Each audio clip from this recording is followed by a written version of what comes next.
Do another cup of coffee, but I'm trying to cut down. Tea it is. Yeah,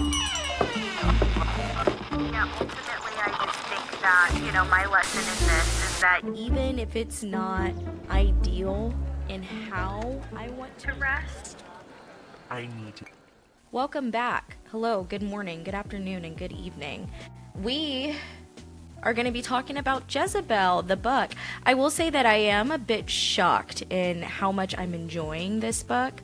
But before I get into my thoughts on it, I watched It Ends With Us last night, based on the book written by Colleen Hoover. It was so freaking good. Granted, I did not read the book. I didn't make my sister do anything. She gave me the Cliff Notes last year or maybe a couple years ago when she read the book. So I just remember she read it in one day and I came home and she was just like, so much just happened with this book. I don't know who to tell. I feel like I need to tell someone about it. She was like, are you going to read it? She seemed so excited. So I was like, it's okay. I was like, I'll probably want to read it, but why don't you just tell me, like, just spoil it. It's okay. So she gave me the Cliff Notes on everything that happened.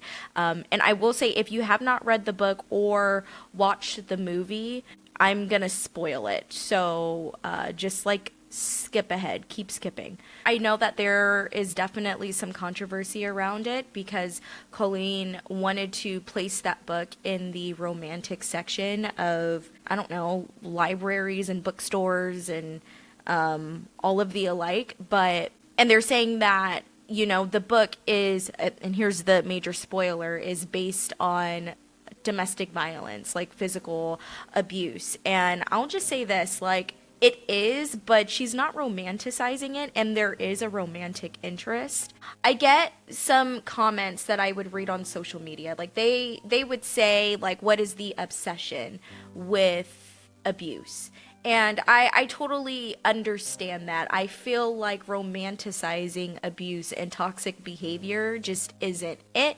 I know a lot of the kids are coming out today saying, like, even like 50 Shades of Grey. I mean, if it's consensual, like, why not go for it? Other than that, like, we shouldn't normalize like toxic behavior, possessive behavior. And that I can totally be on board with. But I will say, I feel like Colleen Hoover, if the film portrayed the book correctly, then I think that she's not romanticizing it at all. In fact, like, she's showing like the subtleties of an abuser and how it seemed, the things that he would do were pretty like small that ended up leading up to like the big blow up to actually physically hitting her. So there was a scene where she was at a party and they were talking to each other. And as she was talking, he interrupted her and was like, do you ever just shut up? And try to like assert this like dominance, right? Of being like, okay, you're mine, I'm gonna take you.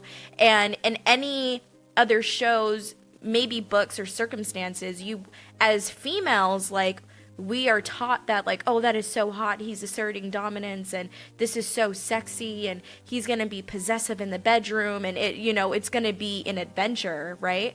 But no, like, that's actually not okay. I feel like Blake Lively did a great job, like, with her facial expression when he said that at the party, because I felt like, and maybe it's just a projection, but I just felt like she was kind of showing the conflict of, like, this is kind of weird and this might be a red flag, but I'm gonna deem it as a beige flag, perhaps. It looks more orange, so I'm just gonna slowly lean into this and see what happens. And obviously we know what happens. So yeah, I do want to say, like, the movie I hope the book did the same thing, but the movie did a great job in showing how a person can easily ignore the red flags and kind of like rationalize certain behaviors as well as like, you know, the abuser manipulating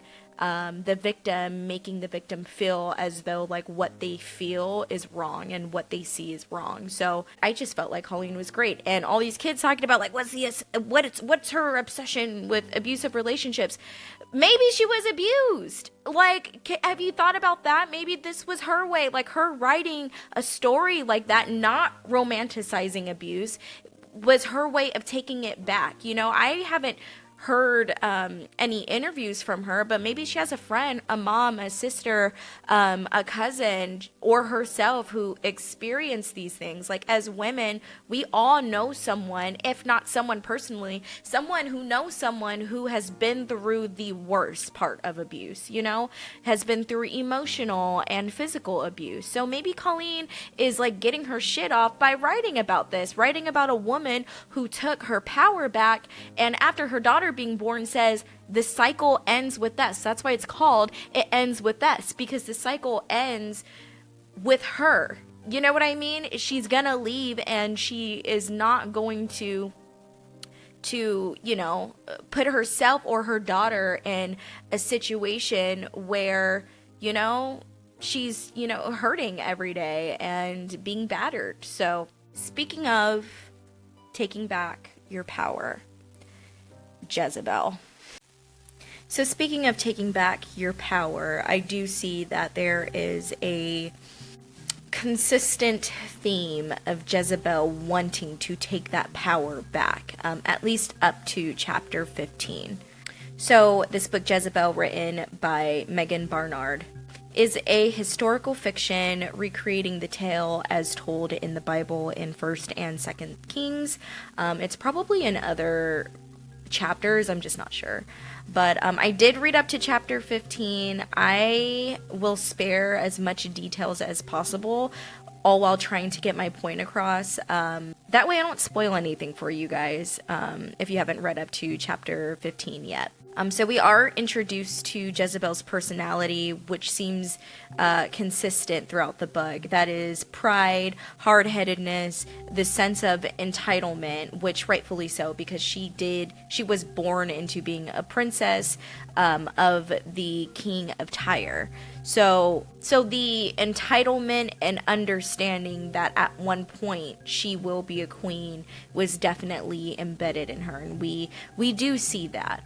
There are moments outside of the hard-headedness where she has a soft spot for her best friend Sapphira, and as well as a soft spot for the prophet Elijah. So since she was conscious and a little girl, she could not fathom the thought of the women who surrounded her being complacent with their husbands funding any indulgences that they get into and not caring about wanting to make a name for themselves. I would argue, however, that creating this name or title beyond a queen for Jezebel is an indulgence. So Megan Barnard, the author, said that Jezebel's goal was to bring familiarity in an unfamiliar place called Israel, where she was married off at the age of 15. There is, however, this obsession to be heard, seen, and her name to be uttered throughout generations.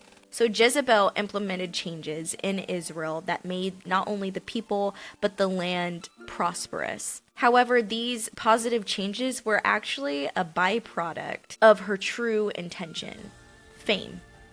I don't know, you guys tell me. But it is handing out food to the homeless and recording yourself while doing it. Implementing these positive changes isn't necessarily like a big deal. In fact, it's a great deal, the fact that she is creating homes for the homeless and creating trade paths where merchants can come in and get a good economic flow going on in the land. It's just the fact that she's doing it all to have her name be heard and her name to be sung. So this obsession to be known is echoed throughout the book. The intent to be noticed is echoed throughout the book, at least up to chapter 15. And I was just wondering why. You know, why not come into this foreign land and bring what you can offer, create these changes? Why come into this land and do all these great things with the intent that they praise you, essentially? As a woman, I feel like I can answer that question by just scratching the surface. So Jezebel was born in an environment that did not nurture growth beyond her duties as a royal princess growing to be a queen. Her mother taught her to suppress her fire. Don't smile too wide. Lower your head and always appear to look up to men. Don't be direct. Remain passive, and perhaps you'll survive. And as a hard-headed 26-year-old Aries, I totally understand Jezebel's frustration in being placed in a box. I understand the anger when you do not have control over external perceptions of who you are, no matter how hard you try to prove yourself. Most importantly, I understand what it feels like to be placed in a room full of prominent men, and this is a true story, and being called a note taker, although your work is beyond that. In a room full of royal men, Jezebel's father and other men alike only saw this 15-year-old girl as a tool to be married off in order to gain Israel's army. So respect was much more valuable than love for 15-year-old Jezebel. And I personally cannot blame her. In fact, there are many women I'm sure we all know personally, or someone who knows someone who understands this concept, especially women throughout history. Trung Trac and Trung Nhi from the historical fiction Bronze Drum started a war in order for their names to be heard. Their family was murdered by the Han, and they themselves, the sisters, were thrown away almost unscathed, as though they were trash and not a threat. The sisters' wounds scabbed and became the most threatening in the Vietnam region to the Han for about 3 years. Queen Mary, aka Bloody Mary's father, King Henry, divorced Mary's mother, so this resulted to Mary being an illegitimate child. Her father's new boo gave birth to Elizabeth and stripped Mary's princess title so she can become her sister's, Elizabeth, lady in waiting. There's a theme of taking back their power and doing everything they can to keep it and make sure that no one can take it from them. As a woman who is angered by many things that has happened in my life, directly and indirectly, I understand that sometimes the source of energy to push forward and have my way is fueled by my anger. But just like fire, it burns out as easily as it ignites. It can only take you so far, and it can only benefit you for so long. The fire is demanding and forces a path, but the smoke certainly clouds your judgment. And as I read Jezebel and think about how she takes back her power, I can't help but think about the book Women Who Run with the Wolves. And at some point I would love to read it in this book club, but I just won't do it any justice, I fear. But please read it. If you are a woman, you have to read this book.